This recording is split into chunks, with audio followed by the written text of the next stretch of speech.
பேசுங்கப்பா,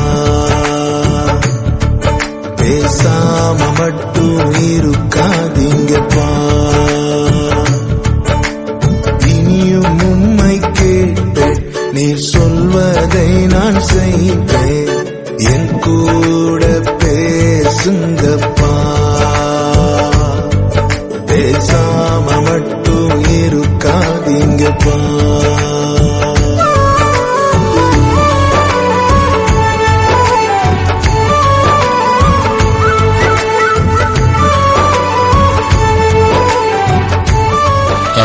நம்ம எல்லாரும் உட்காரும்.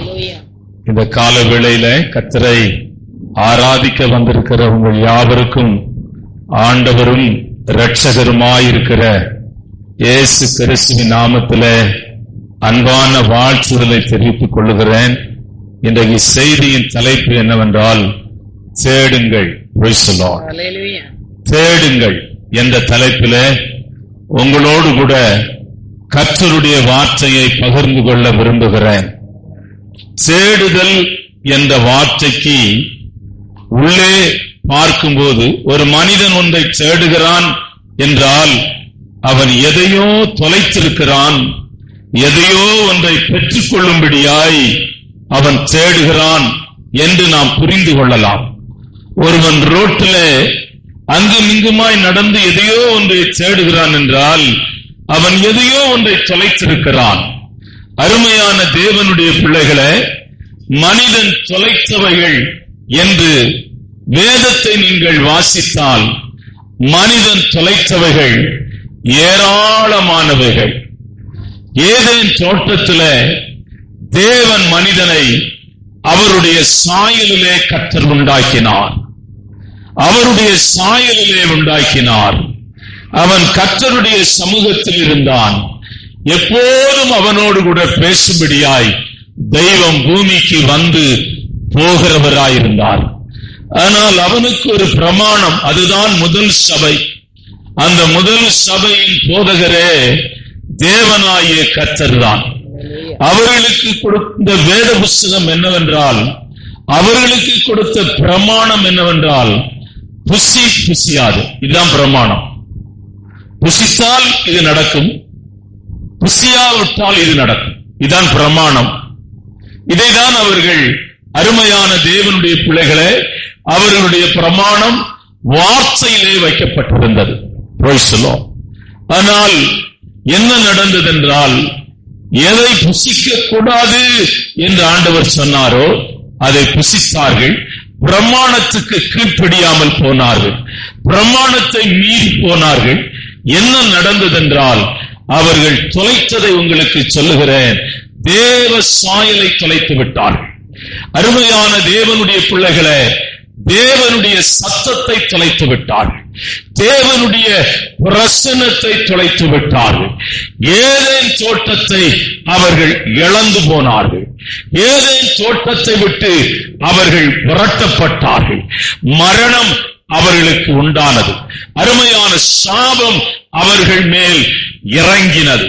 அவர்கள் வியாதி உள்ளவர்களாய் இருந்தார்கள், வறுமை உள்ளவர்களாய் மாறினார்கள். அவர்கள் பாவம் செய்கிறவர்களாய் மாறினார்கள். எப்போதும் பிரமாணங்களை மீறி நடக்கிறவர்களாய் மாறினார்கள். அருமையான இரத்த வேர்வை பூமியிலே சிந்தி உழைத்து சாப்பிடுகிற ஒரு இடத்திற்கு அவர்கள் தள்ளப்பட்டார்கள். மனிதன் இழந்தது ஏராளம். ஆனால் தேவனுடைய பிள்ளையே, இந்த கால வேளையில ஆவிக்குரிய கர்த்தருடைய பிள்ளையே, நீயும் அநேக காரியங்களை இழந்துதான் இந்த கால வேளையில கர்த்தரை ஆராதிக்க வந்திருக்கிறாய். உன் இருதயத்திலே ஒரு வெறுமை இருக்கிறது, உன் இருதயத்திலே ஒரு வெற்றிடம் இருக்கிறது, உன் இருதயத்திலே இழந்து போனவைகளை பெற்றுக்கொள்ள வேண்டும் என்ற ஒரு ஏக்கம் இருக்கிறது, ஒரு துக்கம் இருக்கிறது, ஒரு வேதனை இருக்கிறது. இந்த கால வேளையில இந்த செய்தியானது உன்னை பலப்படுத்தும் என்று விசுவாசிக்கிறேன். இந்த செய்தியானது நீ இழந்து போனவைகளை பெற்றுக்கொள்ள உதவி செய்யும் என்று நம்புகிறேன். இந்த செய்தியானது உன்னை, அருமையான தேவனுடைய பிள்ளைகளை, அருமையான மேன்மையான ஒரு மனிதனாய் மாற்றும் என்று நம்புகிறேன். Glory to God. லூக்கா எழுதின சுவிசேஷம் 15ஆம் அதிகாரம் 8-9 வாசிக்கலாம். லூக்கா எழுதின சுவிசேஷம் 15ஆம் அதிகாரம் 8-9 வாசிக்கலாம். அன்றியும் ஒரு ஸ்திரீ 10 வெள்ளிக்காசை உடையவளாய் இருந்து அதில் ஒரு வெள்ளிக்காசு காணாமற் போனால் விளக்கை கொளுத்தி வீட்டை பெருக்கி அதை கண்டுபிடிக்கிற வரைக்கும் ஜாக்கிரதையாய் தேடாமல் இருப்பாளோ? கண்டுபிடித்த பின்பு தன் சிநேகிதிகளையும் அயல் வீட்டுக்காரிகளையும் கூட வரவழைத்து, காணாமற் போன வெள்ளிக்காசை கண்டுபிடித்தேன், என்னோட கூட சந்தோஷப்படுங்கள் என்பாள் அல்லவா? அருமையான தேவனுடைய பிள்ளைகளே, ஒரு ஸ்திரீ 10 வெள்ளிக்காசை உடையவளாய் இருந்தாள். அதிலே ஒன்று காணாமல் போனது. காணாமல் போன வெள்ளிக்காசை அவள் தேடி கண்டுபிடித்த ஒரு சம்பவத்தை நீங்கள் வேதத்திலே பார்க்கிறீர்கள். இந்த வெள்ளிக்காசை அவள் கண்டுபிடித்த பின்பு எல்லாரையும் வரவழைத்து, நான் தேடின வெள்ளிக்காசு எனக்கு கிடைத்தது என்று அவள் மகிழ்ச்சி அடைகிறதை இந்த வேத பகுதியில நாம் பார்க்கிறோம்.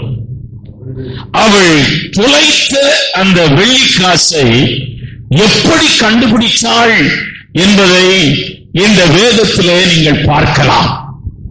தொலைத்த வெள்ளிக்காசை அவள் கண்டுபிடிக்க அவளுக்கு தேவைப்பட்டது என்னவென்றால், முதலாவது 10 வெள்ளிக்காசிலே எத்தனை தொலைந்து போனது என்பதை அவள் ஆராய்ந்து பார்த்தாள்.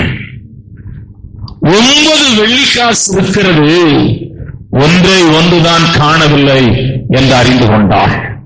இரண்டாவது, இந்த வெள்ளிக்காசை அவள் கண்டுபிடிப்பதற்கு வெளிச்சம் தேவைப்பட்டது, விளக்கு தேவைப்பட்டது. மூன்றாவது, இந்த வெள்ளிக்காசை அவள் கண்டுபிடிப்பதற்கு அருமையான தேவனுடைய பிள்ளைகளை தொடப்பம் அவளுக்கு தேவைப்பட்டது. இந்த ஊர்ல வாரியல் தொடப்பம் தேவைப்பட்டது. ஏனென்றால் அவள் வீட்டிலே அநேக குப்பைகள் இருந்தது. ஒருவேளை இந்த வெள்ளிக்காசு அந்த குப்பைகளுக்குள்ளே எங்கேயாயும் மறைந்திருக்கும். ஆகவே இந்த தொடப்பத்தை வைத்து அந்த குப்பையை அகற்றும் போது அது கண்டுபிடிக்க வாய்ப்பு இருக்கிறது. நான்காவதாக, இந்த வெள்ளிக்காசை அவள் கண்டுபிடிப்பதற்கு அவளுக்கு தேவைப்பட்டது என்னவென்றால் ஜாக்கிரதை தேவைப்பட்டது. ஒன்றை தொலைத்து விட்டால் ரொம்ப கவனமாக அதை தேடினால்தான் அது கிடைக்கும் என்ற இடத்திற்கு வந்துவிட்டாள். முதலாவது, அவள் எதை தொலைத்து விட்டாள் என்பதை அவள் அறிந்து கொண்டாள். அருமையான தேவனுடைய பிள்ளைகளை, நீங்கள் தேவனுடைய ஆசீர்வாதங்களையும் தேவனுடைய வல்லமையையும் பெறும்போது உணர்வீர்கள். அபிஷேகம் ஒரு மனுஷன் மேலே இறங்கும் போது அதை அவன் உணர்வான். அபிஷேகம் அவனை அளவில்லாதபடி தாக்குகிறதை உணர்வான். சில சமயங்களிலே நான் தூக்கி எறியப்படுவோம். நான் அப்படிதான் தூக்கி எறியப்பட்டேன். எங்கே இருக்கிறோம் என்று நமக்கு தெரியாது, எந்த நிலையில் இருக்கிறோம் என்று தெரியாது. சிலர் மேலே கர்த்தருடைய அபிஷேகம் அளவில்லாதபடி ஊற்றப்படும். ஆனால் அது நம்மை விட்டு போவதை நாம் அறிய முடியாது. இந்த வேத புஸ்தகத்தில் அதிகமான அபிஷேகத்தை பெற்றவன் சிம்சோன். அவன் மேலே கர்த்தர் அளவில்லாத அபிஷேகத்தை வைத்திருந்தார். அளவில்லாத கிருபையை கர்த்தர் வைத்திருந்தார். அவனை போல் அபிஷேகத்தை பெற்ற ஒரு மனிதனை நீங்கள் வேதத்திலே எங்கேயும் பார்க்க முடியாது. 300 நரியை ஒரே மனிதன் பிடித்து அதன் வாள்களிலே பந்தத்தை கட்டி அருமையான தேவனுடைய பெலிஸ்தியருடைய வேளாண்மைக்குள்ளே அவன் அதை அனுப்பி விடுகிறான். ஒரு கழுதை தாடைய எலும்பை தன் கையிலே பிடித்து ஏராளமான பேரை அடித்துக் கொள்ளுகிறான். அது மாத்திரமல்ல, அருமையான ஒரு சிங்கத்தை ஆட்டை கிழிப்பது போல கிழித்து போட்டான். கர்த்தருடைய அபிஷேகம் அவன் மேலே இறங்கின போது பெலிஸ்தியர்கள் பயந்தார்கள். இஸ்ரவேலின் ஜனங்கள் கூட அவனை கண்டு பயந்தார்கள். அருமையான அப்படிப்பட்டதான ஒரு மகிமையான அபிஷேகத்தை அவன் பெற்றிருந்தான். ஆனால் அதை அவன் தொழிலாளின் மடியில எல்லா அபிஷேகத்தையும் அவன் இழந்து போனான். அந்த வசனம் என்னை ரொம்ப துக்கப்படுத்துகிற வசனம். நியாயாதிபதியின் புத்தகம் 16ஆம் அதிகாரம் 19, 20, 21 வாசியாதான். தொழிலாளின் மடியில அவன் படுத்திருந்து எப்பொழுதும் எழும்புகிறது போல எழும்பினான். அவள் அவனை தன் மடியிலே நித்திரை செய்ய பண்ணி, மடியிலே நித்திரை பண்ண செய்து ஒருவனை அழைத்து அவன் தலைமயிரின் 7 ஜடைகளையும் சிறைப்பித்து அவனை சிறுமைப்படுத்த தொடங்கினாள். அவன் பலம் அவனை விட்டு நீங்கி போனது. அப்பொழுது அவள், சிம்சோனே, பெலிஸ்தர் உன்மேல் வந்து விட்டார்கள் என்றாள். பெலிஸ்தர் உன்மேலே வந்து விட்டார்கள் என்றான். அவன் நித்திரை விட்டு விழித்து கர்த்தர் தன்னை விட்டு விலகினதை அறியாமல் எப்போதும் போல உதறி விட்டு வெளியே போவேன். உதறி விட்டு வெளியே போகிறான். ஆனால் அவனுக்கு தெரியாது, அவனை பிடித்துக் கொண்டார்கள். அவன் கைகளிலே விலங்கு மாட்டப்பட்டது, அவன் கண்கள் பிடுங்கப்பட்டது. அவன் மாவரைக்கிற பெலிஸ்தியருடைய சேனையிலே மாவரைக்கிற ஒரு வேலையில இருக்கிறான். அழுது கொண்டே இருக்கிறான், துக்கத்தோடு கூட இருக்கிறான். ஆண்டவர் என்னை எப்படி அபிஷேகித்திருந்தார், ஆண்டவர் இந்த ஜனங்கள் நடுவில் என்னை எவ்வளவாய் உயர்த்தி வைத்திருந்தார், என் மேல் இருந்த பலம் எவ்வளவு அதிகமாய் இருந்தது என்று அழுதான். தேவனுடைய பிள்ளையே, ரட்சிப்பை இழந்து போயிருக்கிறாய், அபிஷேகத்தை நீ இழந்து போயிருக்கிறாய், கிருபை இழந்து போயிருக்கிறாய். உலக ஜனங்களோடு கூட அருமையான உறவு வைக்கும் போது, உலக ஜனங்களோடு கூட நீ பழகும் போது, உலக ஜனங்கள் செய்கிற காரியங்களை நீ செய்யும் போது ஒன்றும் நடக்காதது போல இருக்கும், அருமையான ஒன்றும் நடக்காதது போல இருக்கும். ஆனால் கர்த்தர் உன் மேலே வைத்திருக்கிற கிருபையை கர்த்தர் எடுத்து விடுவார், உன்மேலே வைத்திருக்கிற அபிஷேகத்தை எடுத்து விடுவார், உன்னோடு கூட வைத்திருக்கிற தொடர்பு துண்டிக்கப்படும். ஓ, வேறுமையான பாத்திரம் நான் விரும்பு வாரியோயே, நீரம்பு வழியும் பாத்திரமாய் விளங்க செய்யுமே. வேதத்தில் காணும் பாத்திரம் எல்லாம் இயேசுவை என்னையும் அவ்வித பாத்திரமாய் வரைந்து கொள்ளுமே. எல்லாவற்றையும் இழந்து ஒரு பெருமையான பாத்திரம் போல் பின்னாடி உட்கார்ந்து இருக்கிற மகனே, கர்த்தருடைய ஆவியானவர் உன்னோடு கூட பேசிக் கொண்டிருக்கிறார். நீ இப்பொழுது ஒரு பெருமையான பாத்திரம். எல்லா கர்த்தர் உன்னை நேசித்து ரட்சித்தார். அந்த ரட்சிப்பு மங்கி எறிகிற சிறியை போல் இருக்கிறது, அபிஷேகம் மங்கி எறிகிற சிறியை போல் இருக்கிறது, கிருபை மங்கி எறிகிற சிறியை போல் இருக்கிறது. என்னை எவ்வளவாய் நீ நேசித்தாயோ அவ்வளவாய் இப்பொழுது உலகத்தை நேசிக்கிறாய். எவ்வளவாய் என்னை நேசித்தாயோ, உறவுகள் எல்லாம் உன்னை ஒதுக்கி தள்ளின போது நான் உன்னை நேசித்தேன். ஆனால் இப்பொழுது என்னை தள்ளிவிட்டு உறவுகளை நேசிக்க போயிருக்கிறாய். உறவுகளோடு கூட மகிழ்ந்து களி கூறுகிறாய். கர்த்தருடைய ஆவியானவர் உன்னோடு கூட பேசுகிறார். ஓ, நீ அநேக கிருபைகளை இழந்து விட்டாய், அநேக கிருபைகளை இழந்து விட்டாய், அநேக கிருபைகளை இழந்து விட்டாய். கர்த்தராகிய நான் உனக்கு ஒரு முறை தவணை கொடுக்கிறேன். இந்த கால வேளையில நீ இழந்ததை பெற்றுக்கொள், இழந்ததை பெற்றுக்கொள், இழந்ததை பெற்றுக்கொள். ஆமென். கர்த்தருடைய வல்லமை அவன் மேலே இறங்குகிறதையும் கர்த்தருடைய வல்லமை அவன் மேல் தங்கி இருப்பதையும் கர்த்தருடைய வல்லமை அவன் மேல் அசைவாடுகிறதையும் அவன் அனுபவித்தவன் இப்பொழுது எல்லாவற்றையும் இழந்து விட்டான். இன்னொரு மனிதனை கூட உங்களுக்கு அடையாளம் காட்டுகிறேன். சவுல், அவனை கர்த்தர் கழுதையை மேய்க்க போனவனை அபிஷேகம் பண்ணி இஸ்ரவேலின் ராஜாவான அந்த அபிஷேகம் அவனுக்கு கிடைத்தது.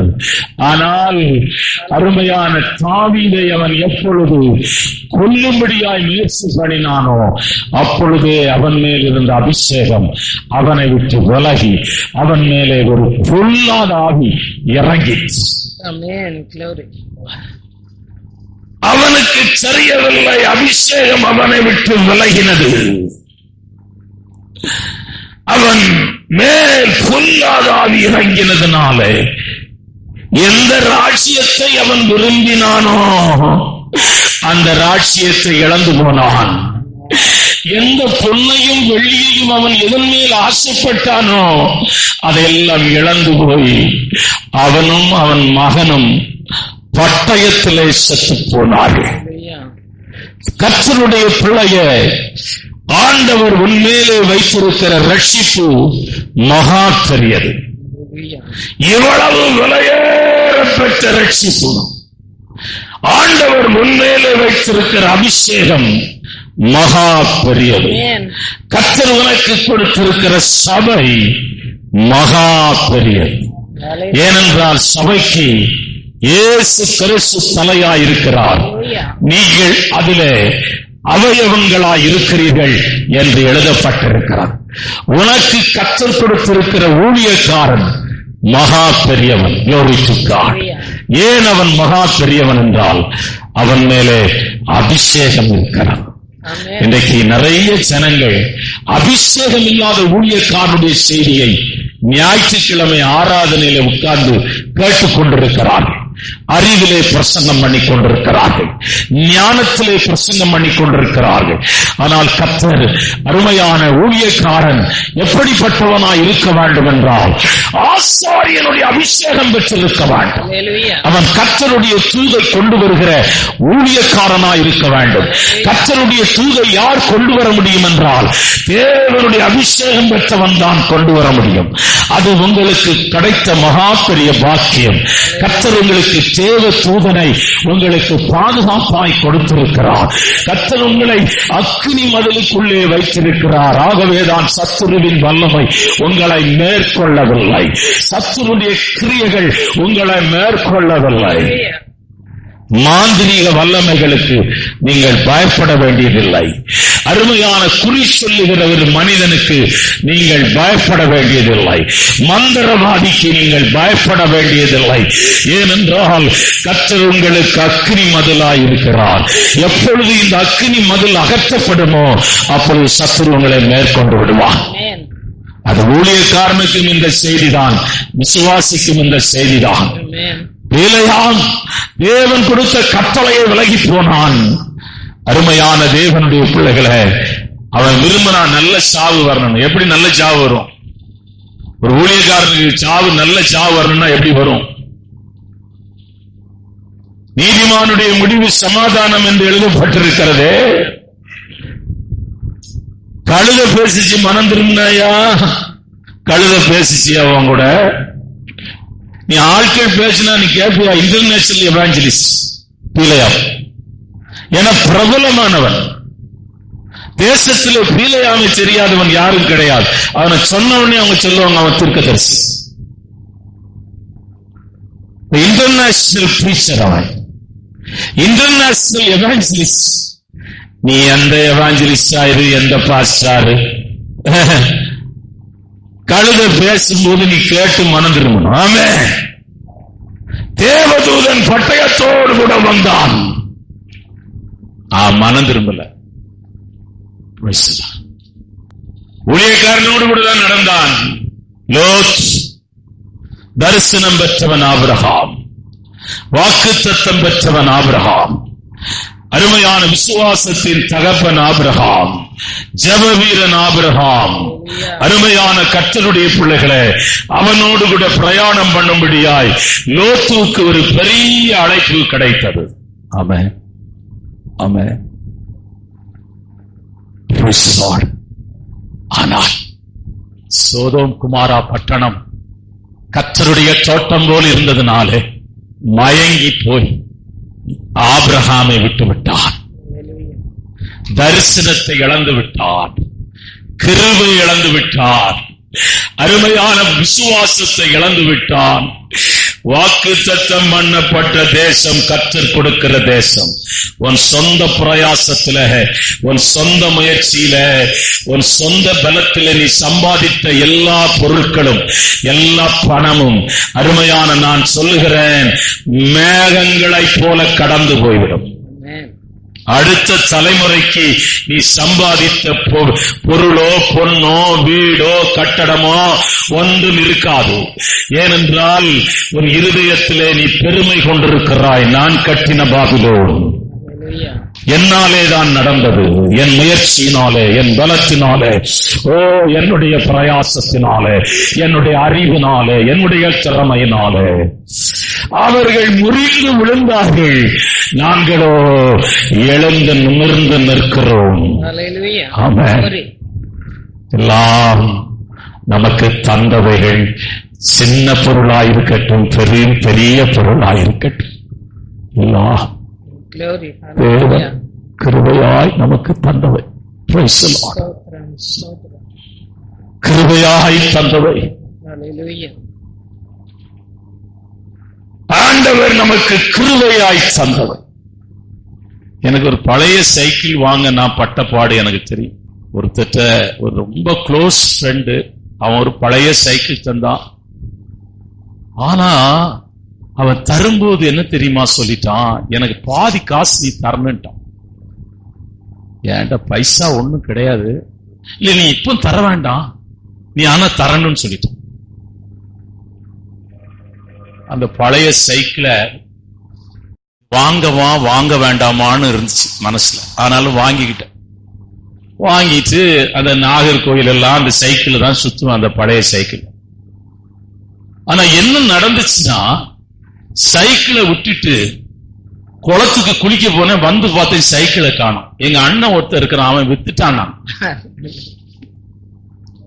சைக்கிளுக்கே காசு கொடுத்தேன், அதுக்குள்ள வித்துட்டான்னு சொல்றான். எப்படி இருக்கும்? ஏன்னா சிஸ்டர் தெரியும் அவன் யாரு. நான் சிஸ்டர்கிட்ட சொல்லியிருக்கிறேன் அந்த சம்பவத்தை. எப்படி இருக்கும் பாருங்க.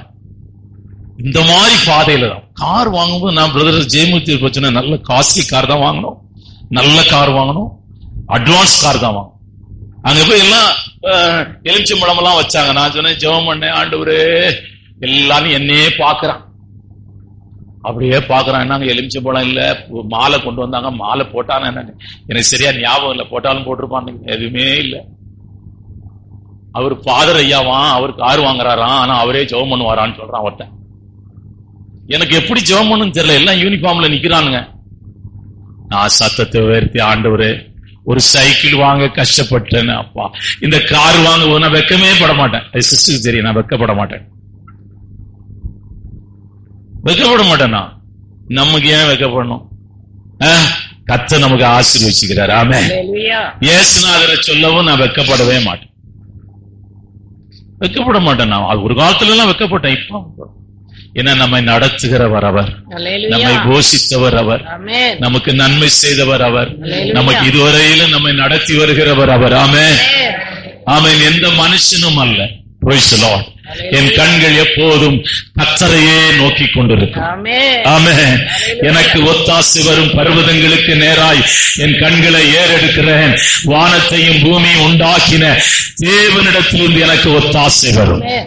ஆகவே இந்த அருமையான நாம் எதை தொலைத்திருக்கிறோம் என்று அறிய வேண்டும். நீங்கள் ஜெபத்துக்கு வந்த உடனே, நீங்கள் ஜெபத்திலே உட்கார்ந்த உடனே சோத்திரம் அந்நிய பாஷை எல்லாம் பேசுறதெல்லாம் சரிதான். நீங்க முதல் உங்களை ஆராய்ந்து பார்க்க வேண்டும். என்ன ஆராய்ந்து பார்க்க வேண்டும் என்றால், எதை தொலைத்திருக்கிறீர்கள், எதை இழந்திருக்கிறீர்கள், எதை நஷ்டப்படுத்தி இருக்கிறீர்கள், எது உங்களை விட்டு விலகி போயிருக்கிறது என்ற அறிவு உங்களுக்குள்ளே வர வேண்டும். நீங்கள் லவோதிக்கா சபையில் இருக்கிற ஒரு பிரச்சனை என்னவென்றால், அவர்கள் நிறைய காரியத்தை தொலைத்து விட்டார்கள். ஆனால் அவர்கள் தொலைத்து விட்டதை அறியவில்லை. அவர்கள் நாங்கள் ஐஸ்வர்யவான்கள் என்று சொல்லுகிறார்கள். வெளிப்படுத்துகிற புத்தகம் 3ஆம் அதிகாரம் 15 16.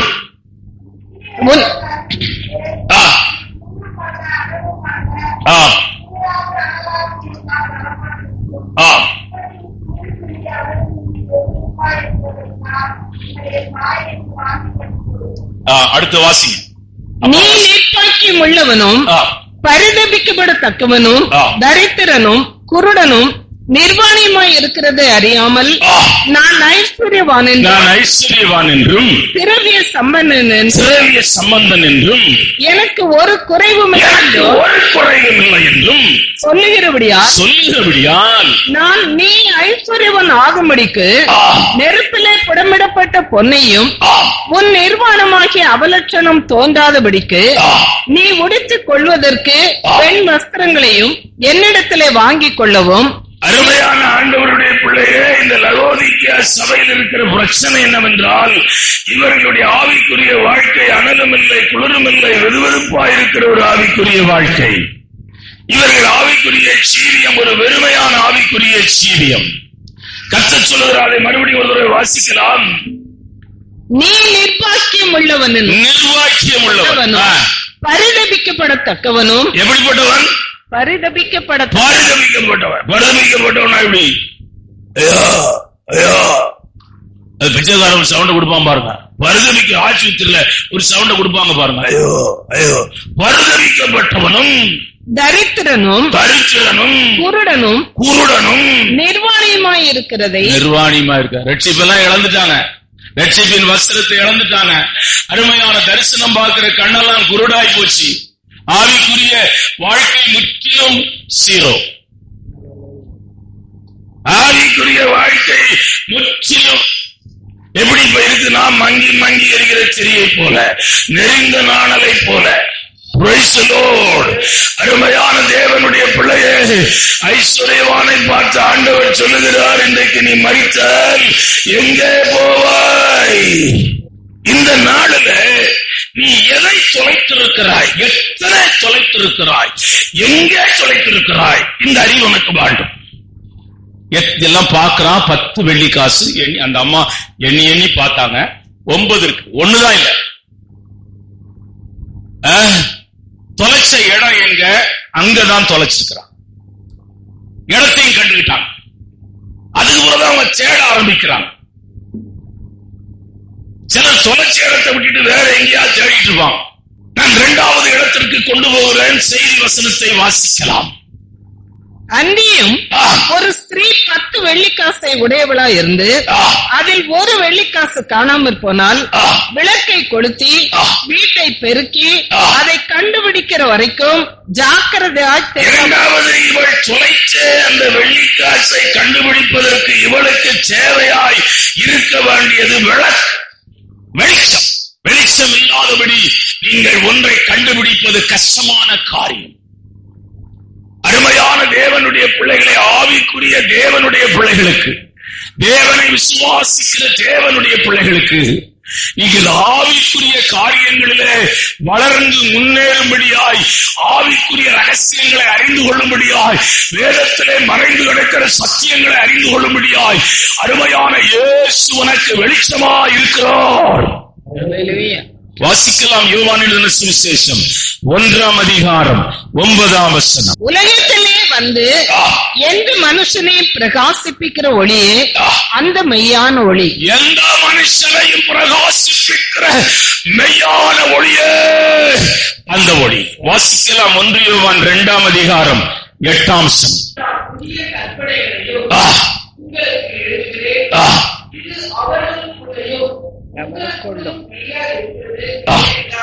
இருள் நீங்கி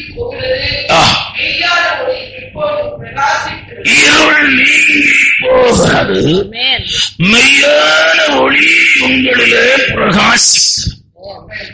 மனுஷன் இருளிலே இருக்கிறான். துக்கம், வேதனை, வியாதி, சாபங்கள், அருமையான மரண பயம், பலவிதமான நெருக்கத்தில் இருக்கிறார். இது எல்லாம் இருள்தான்.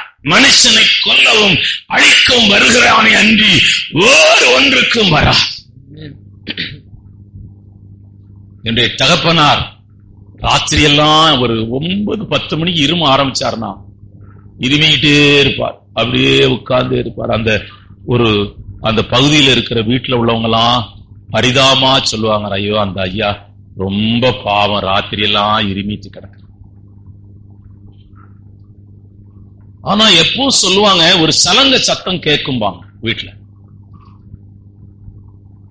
எனக்கு இதெல்லாம் பார்க்கணும்னு ஆசை. நான் அப்போ சின்ன பையனா இருந்தா கூட எனக்கு மைண்ட்ல நிறைய கேள்வி உண்டு, நிறைய கொஸ்டின்ஸ் எல்லாம் கடவுளை பற்றி உண்டு. நான் அந்த போர்வைக்கு இடையில அப்படியே ஏதாவது வருதான்னு பார்ப்பேன். ஆனா நான் பிசாசை நேர பார்த்து நேர பேசியிருக்கேன். அவன் மனுஷ கொலைபாதகன். ஆமென். குடும்பத்தின் சமாதானத்தை கெடுக்கிறவன், உறவுகளை உடைக்கிறவன். அருமையான 2 பேர் கவர்மெண்ட்ல சம்பளம் வாங்குறாங்க. 2 பேரும் வாங்குறாங்க சம்பளம். ஆனா 15ஆம் தேதி மேல காசே இல்லை. சாவங்கள், வியாதிகள், மரண பயம், நிம்மதி இல்லை.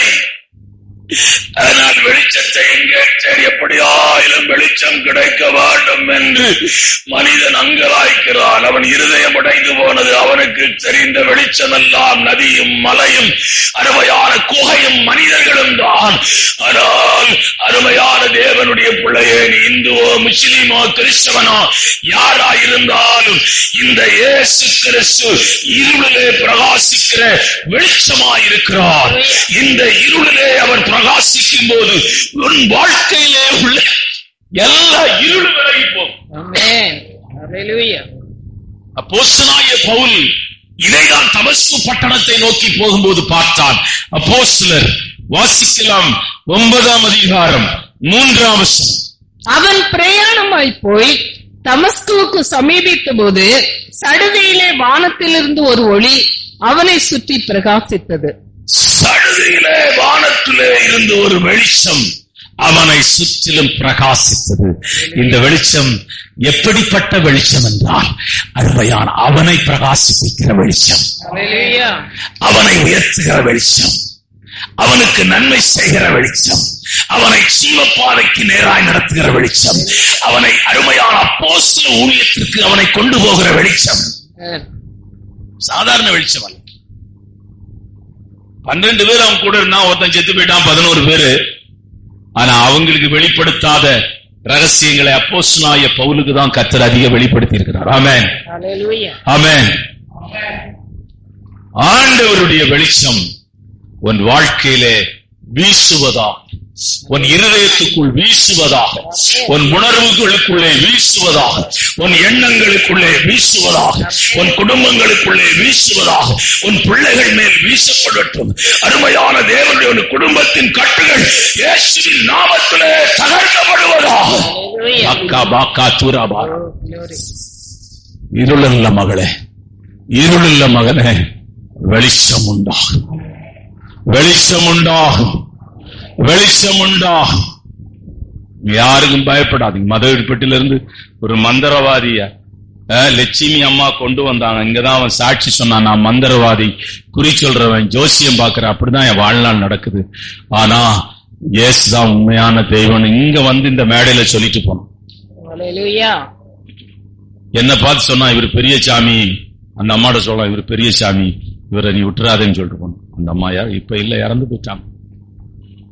எதுக்காய் சொல்ல வருகிறேன் என்றால், அருமையான எந்த மனுஷனையும் பிரகாசிப்பிக்கிற மெய்யான ஒளி, எந்த மனுஷனையும் ஒளியை தேடி மனுஷன் அங்கும் இங்குமாய் ஓடுகிறான். ஒளியை பார்க்கும்படியாய் பணங்களை செலவு பண்ணுகிறான், சரீரங்களை காயப்படுத்துகிறான், அருமையான நரபலி செலுத்த தன் பிள்ளையை பலி செலுத்த கூட முன்வருகிறான். ஆனால் 2000 வருஷமாய் இந்தியா தேசத்திலே இந்த வெளிச்சம் பிரகாசித்துக் கொண்டிருக்கிறது. தேவன் உனக்கும் எனக்கு உனக்கும் வெளிப்படுத்தி இருக்கிறார். கோடிக்கணக்கான ஜனங்க இந்தியாவிலே உண்டு. இந்த இந்தியா தேசத்திலே, இந்த பாண்டிச்சேரி பட்டணத்திலே கர்த்தர் உனக்கும் எனக்கும் இந்த வெளிச்சத்தை காண்கிற பாக்கியத்தை தேவன் கொடுத்திருக்கிறார். இந்த வெளிச்சத்தை விட்டு விலகி விடாதிருங்கள். இந்த வெளிச்சத்திலே நிலை நில்லுங்கள். இந்த வெளிச்சத்தை சார்ந்து கொள்ளுங்கள். இந்த வெளிச்சத்தை பற்றி கொள்ளுங்கள். நீங்கள் இழந்து போனவைகளை எல்லாம் பெற்றுக் கொள்வீர்கள். ஒரு காலம் இந்த வெளிச்சத்துக்கு துரோகம் பண்ணாதிருங்கள். ஒரு காலம் இந்த வெளிச்சத்தை மறுதலிக்காதிருங்கள். ஒரு காலம் இந்த வெளிச்சத்தை விட்டு பின்வாங்கி போகாதிருங்கள். இந்த வெளிச்சம் தான் தேவனுடைய சபை. இந்த வெளிச்சம் தான் தேவனுடைய வசனம். இந்த வெளிச்சம் தான் பரிசுத்த ஆவியானவர். இந்த வெளிச்சம் தான் தேவனுடைய ஊழியக்காரன். அருமையான தேவனுடைய பிள்ளைகளை, சத்திரமாய் இருக்கிற சபையில நிலைத்திருங்கள். நீங்கள் இழந்து போனவைகளை பெற்றுக் கொள்வீர்கள். மூன்றாவது, மறுபடியும் செய்தி வசனத்தை வாசிக்கலாம்.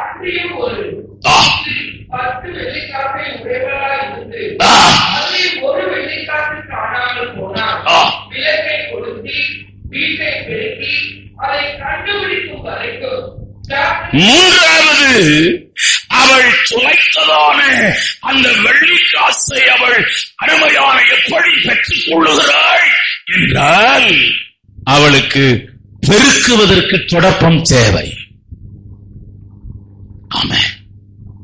பெருக்குவதற்கு தொடப்பம் தேவை. இந்த தொடப்பம் அருமையான தேவனுடைய பிள்ளைகளை, அங்கே இருக்கிற தூசிகள், அங்கே இருக்கிறதான அருமையான தாள்கள், அங்கே இருக்கிற குப்பைகளை எல்லாம் பெருக்கும் போது அது அகன்று போகும். வெள்ளிக்காசு அருமையான அவள் கண்களுக்கு தெரியும். ஆகவே அதை பெருக்கிறாள். இந்த தொடப்பம் எதை காட்டுகிறது என்றால், சுத்திகரிப்பை காட்டுகிறது. இந்த விளக்கு, இந்த தொடப்பம் எதை காட்டுகிறது என்றால், இயேசு கிறிஸ்துவின் ரத்தத்தை காட்டுகிறது. காலையில சிஸ்டர் அவங்க வந்தாங்க. அவங்க இப்ப கொஞ்சம் நல்ல விசுவாசத்துல வந்துகிட்டே இருக்கிறாங்க. காலையில தலைவலி பாஸ்டர், சபைக்கு வரக்கூடாது, நான் பொய்யே ஆகணும். நான் முடிஞ்ச உடனே ஜெபம் பண்ண தலைவலிக்கு, என் உடம்பெல்லாம் ரத்தத்தை பூசுங்க, எனக்கு வியாதியே வராதுங்கிறான். பரவாயில்ல, இவங்க கொஞ்சம் விசுவாசத்துல அப்படியே எழும்பி எழும்பி எழும்பி எழும்பி வர்றாங்க. ஏன்னா அவங்க எல்லாம் இயேசுவை அறியாத ஜனங்கள், இயேசு யார் என்று தெரியாத ஜனங்கள். பாலாஸ் லாரி கூட்டத்தை நான் கேட்டிருக்கிறேன் சென்னையில. அவர் இந்த பாட்டு தான் பாடுவாராம், ரத்தம் ஜெயம் ரத்தம் ஜெயம், இயேசு கிறிஸ்து வல்லமை உண்டு வல்லமை உண்டு, அந்த பாட்டு தான் பாடுவாராம். பாட்டு பாடிட்டு இருக்கும்போது சப்பானி எழும்பி நடப்பானாம். பாட்டு பாடிட்டு இருக்கும்போது சேரெல்லாம் தூக்கி வீசுவானாம். கர்த்தருடைய வல்லமை அந்த மைதானத்தை அப்படியே நிரப்பிடுமா சொல்றாங்க. அரை லாரிக்கு அருமையான எல்லாம் தூக்கி போட்டுவாங்க. காதல போட்டது, நடந்து வந்தது எல்லாம் தூக்கி எறிவானாம். உலகத்துல இப்படிப்பட்ட ஒரு அற்புதம் செய்கிற மனிதனை இந்த உலகம் கண்டு கொள்ளதில்லை. நான் பெனிகின் மீட்டிங் பார்த்திருக்கிறேன். பெனிகின் மீட்டிங்லயும் பயங்கரமா கர்த்தர் அசைவாடி கிரியை செய்றார். ஆனா இந்த தாமஸ் லாரி மீட்டிங்க அருமையா இந்தியாவில் உள்ள ஒரு மனுஷன், தூத்துக்குடியில் உள்ள ஒரு மனுஷன். நான் எதுக்காய் சொல்ல வருகிறேன் என்றால், தேவனுடைய பிள்ளைய ஒரு சுத்திகரிப்பு நம்முடைய ஜீவியத்திலே உண்டாகுமானால் கர்த்தர் நம்மை தன் கரத்தில் எடுத்து உபயோகப்படுத்துவார். உன் ஜீவியத்தில, உன் ஆவிக்குரிய பகுதியில எது உன்னை தடை பண்ணுகிறது? பழைய சுவாபங்கள், பழைய மாம்சத்தின் கிரியைகள், பழைய எண்ணங்கள், பழைய பேச்சுகள், பழைய பார்வைகள் எல்லாம் சாக வேண்டும். ஆமென், ஆமென். எல்லாம் மாற வேண்டும். சரி, அப்படியே நீங்க கோவப்பட்டீங்க, அடிச்சிட்டீங்க, சண்டை போட்டீங்க, கர்த்தருடைய சமூகத்திலே வந்து நீங்க ஒப்புரவாக வேண்டும். உங்கள் குறைகளை நீங்கள் ஒப்புரவாக வேண்டும். யாரோடும் பகை இருக்கக்கூடாது. ஏன் நம்ம யாரு கூட பகை இருக்கணும்? ஏன் யாரு கூட சண்டை போகும்? இன்னைக்கு செத்துனா நம்மள போன் பண்ணி கேக்குறான், பாஸ்டர் காந்தி எப்ப எடுக்கிறீங்கன்னு கேக்குறான். அடப்பாவி, 2 நாள் நான் கட்டின வீட்டுல ஒரு வாரம் இருந்துட்டு போறேனே, விடுவாங்களா? சரி, ஒரு வாரம் இருந்துட்டு போட்டு ஏசி வச்சு அங்க உட்கார்ந்து ஒரு வாரம் வீட்டிலேயே படுத்து கிடக்கட்டும். சொந்த வீடு தானே, எவன் கேட்க போறான்? அப்படி விட போறாங்களா? வீட்டுக்காரர் விடுவாரா? ஆட்சியர் விடுவாங்களா? பிள்ளைங்க விடுவாங்களா? எடுத்து சாயங்காலம் அடக்கம் 6 மணிக்குள்ள தூக்கி போச்சிருவாங்க. ஆமென். இதாயா உலகம்? இதாயா உலகம்? யாருக்கூடையும் கசப்பு வைக்காதீங்க, யாருக்கூடையும் வெறுப்பு வைக்காதீங்க, யார்ட்டையும் சண்டை போடாதீங்க. ஆமென். யாரு கூட நமக்கு சண்டை? நம்மகிட்ட அவங்க சண்டை போட்டா சண்டை போட்டு போறாங்க, நமக்கு சண்டை கிடையாது. ஆமென். ஒரு சுத்திகரிப்பு உங்கள் நீங்கள் 2 கொரிந்தியர் 7:1 வாசிக்கலாம். கலாத்தியர் சங்கீதம் 51:1 கூட வாசிக்கலாம். இப்படிப்பட்ட வாக்குத்தத்தங்கள் நமக்கு உண்டாயிருக்கிறபடியினால் பிரியமானவர்களே, பிரியமானவனே, மாம்சத்திலும் ஆவியிலும் உண்டான எல்லா அசுசியும் நீங்க, மாம்சத்திலும் ஆவியிலும் உண்டான எல்லா அசுசியும் நீக்கி நம்மை சுத்திகரித்து. இந்த சுத்திகரிப்பு இருக்குல்ல, இந்த சுத்திகரிப்பு ஒரு ஆண்டுடைய பிள்ளைக்கு சாகு வரையில் இருக்க வேண்டும். ஆமென். அல்லேலூயா. ரட்சிக்கப்பட்டிருக்கிறீர்கள். நீங்க ஒண்ணு நான் சொல்றேன், சிலர் சொல்லுவாங்க ஜெயபடன் கிறிஸ்தவன் தான் எல்லா தப்பும் செய்யறான்னு சொல்லுவாங்க. இந்த ரட்சிக்கப்பட்டவங்களுக்கு ஒரு ஃபார்முலா உங்களுக்கு தெளிவா சொல்றேன்.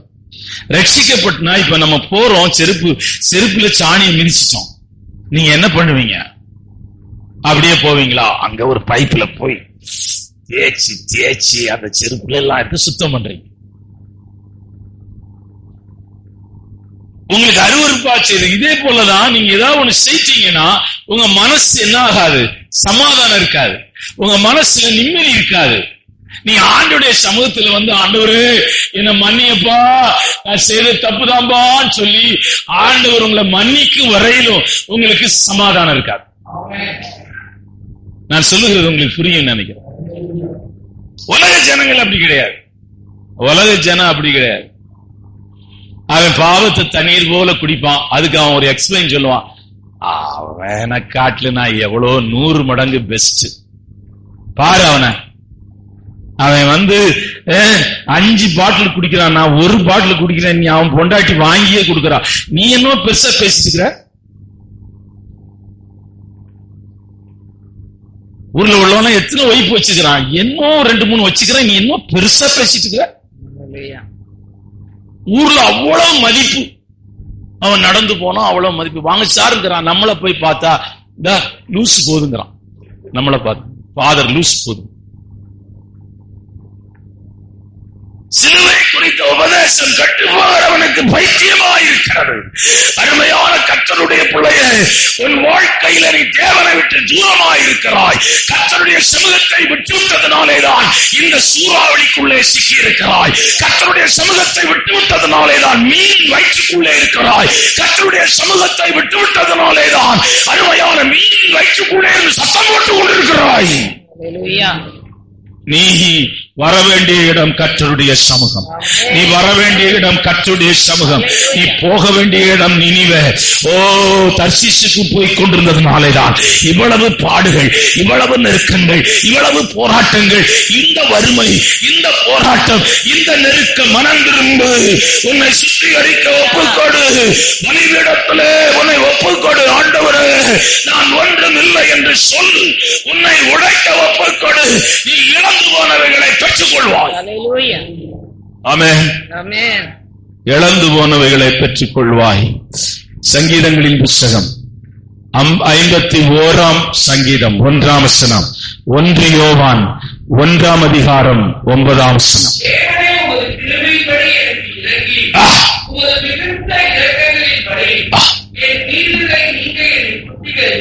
என்ன சுத்திகரியப்பா? வாசிக்கலாம். 1 யோவான். நம்முடைய பாவங்களை நாம் அறிக்கையிட்டால், பாவங்களை நமக்கு மன்னித்து எல்லா அநியாயத்தையும் நீக்கி நம்மை சுத்திகரிப்பதற்கு அவர் உண்மையும் நீதியும் உள்ளவராய் இருக்கிறார்.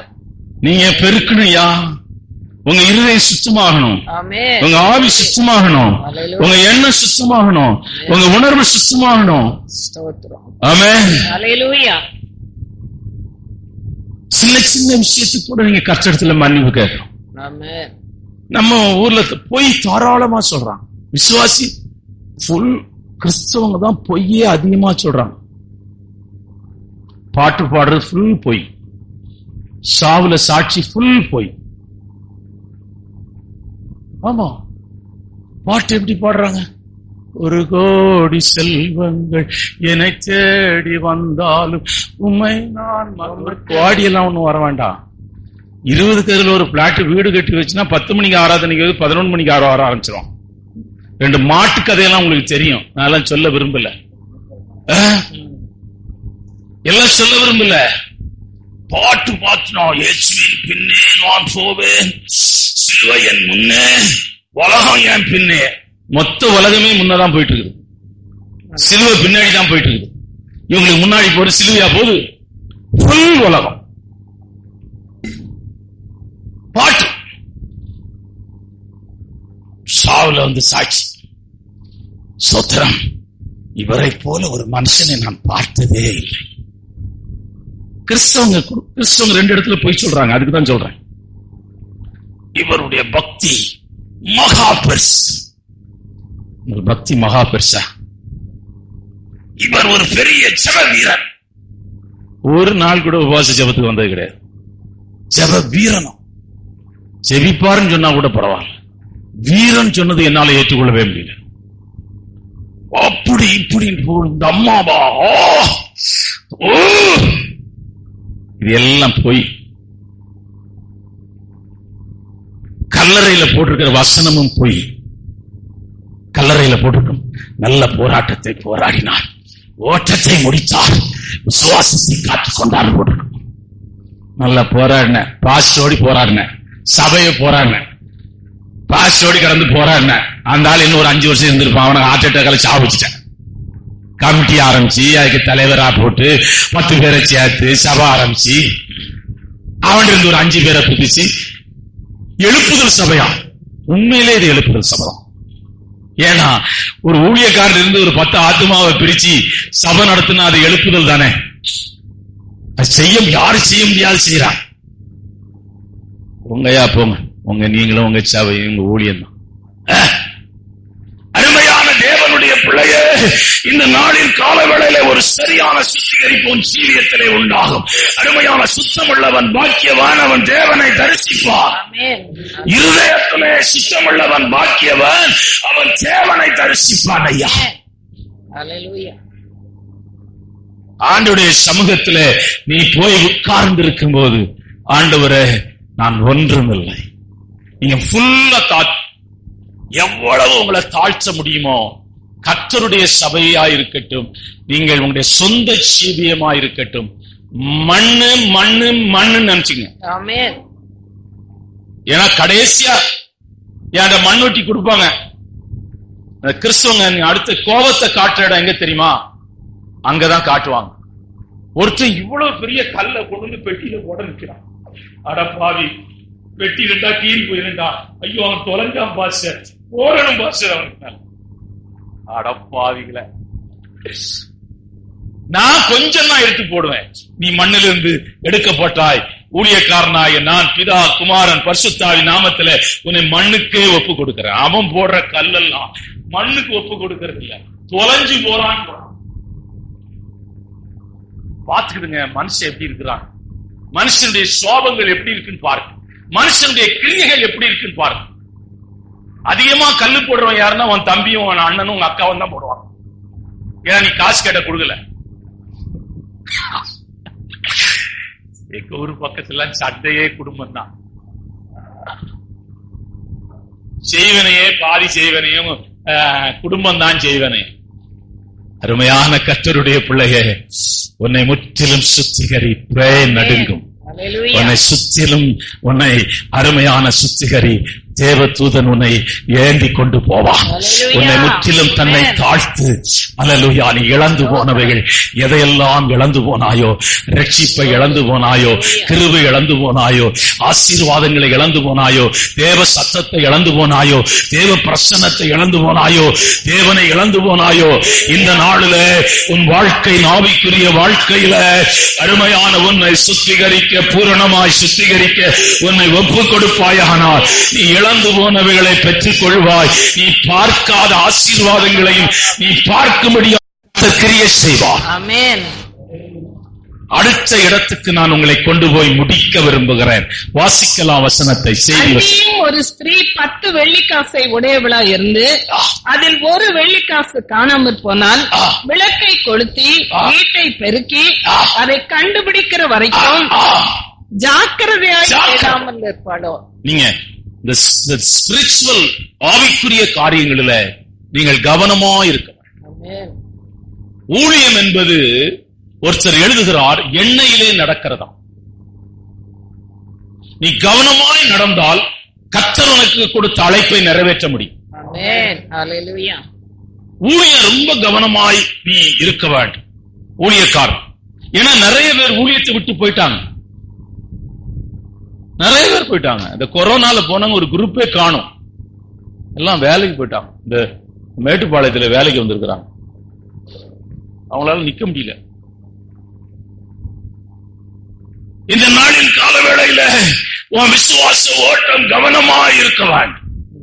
அதான் பவுல் சொல்லுகிறான், நல்ல போராட்டத்தை போராடினேன், ஓட்டத்தை முடித்தேன், விசுவாசத்தை காத்துக்கொண்டு இது முதல் நீதியின் கிரீடம் எனக்காக வைக்கப்பட்டிருக்கிறது. நாம் பூமிக்குரிய தரிசனம் உடையவர்கள் அல்ல, பூமியிலே நாம் வாழ்கிறவர்கள் அல்ல. பூமியிலே நம்மை காட்டிலும் வசதியானவன் இருக்கிறான். ஒன்னும் ஜெபம் எல்லாம் ஒண்ணும் பண்ணல. கடவுள் இல்லைன்னு சொல்ற பையன், அவன் வீட்டு பையன் ஃபர்ஸ்ட் கிளாஸ் மார்க் எடுத்திருக்கிறான். இங்க யார பாராளுமன்றத்திலேயோ சட்டசபையிலேயோ ரட்சிக்கப்பட்ட எம்எல்ஏ இருக்கிறாங்க. உலகத்துல எல்லா பணக்காரங்க யார் இருக்கிறாங்க? கிறிஸ்தவங்களா இருக்கிறாங்க? இல்ல. ஆனா அருமையான நமக்கு கர்த்தர் என்ன செய்கிறார் என்றால் நம்மை நடத்துகிறார், ஒரு குறைவில்லாதபடி நடத்துகிறார். அவ்வளவுதான். அதான் சங்கீதக்காரன் சொல்லுகிறான், எனக்கு அளந்து தாருன்னு ஒரு வசனம் சொல்றான். ரொம்ப தந்துராதையும், ரொம்ப தந்தா ரொம்ப டேஞ்சர். 2 ஏக்கர் நிலத்துக்கே இந்த பாடு, 10 ஏக்கர் நிலம் கொடுத்தனா என்ன ஆகுறது? ஒரு வீட்டுக்கே இந்த பாடு. 10 வீடு கொடுத்தா இந்த அம்மா அப்படியே சுத்தி சுத்தி பார்க்கும். நான் பார்த்திருக்கிறேன், வீடு கட்டிட்டு உள்ள போகும்போது 50 கிலோ இருப்பாங்க, இந்த அம்மா சுத்தி சுத்தி சுத்தி சுத்தி பார்க்கும்போது 70 கிலோ ஆயிட்டாங்க. அவ்வளவு மகிழ்ச்சி. ஐயா அழிஞ்சு போற பொருள் ஐயா, ஏன் அம்மா கண்ணாடியில்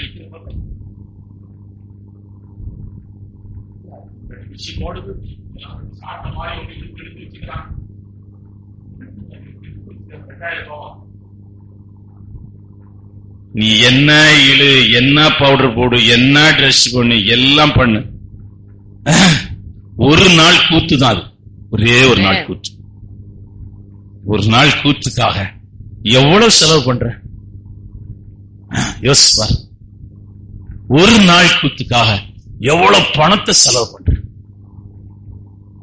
தேவனுடைய பிள்ளையே, நீ ரட்சிக்கப்பட்ட தேவனுடைய பிள்ளை, தரிசனம் பெற்ற தேவனுடைய பிள்ளை, மகிமைக்கென்று அழைக்கப்பட்டவன்.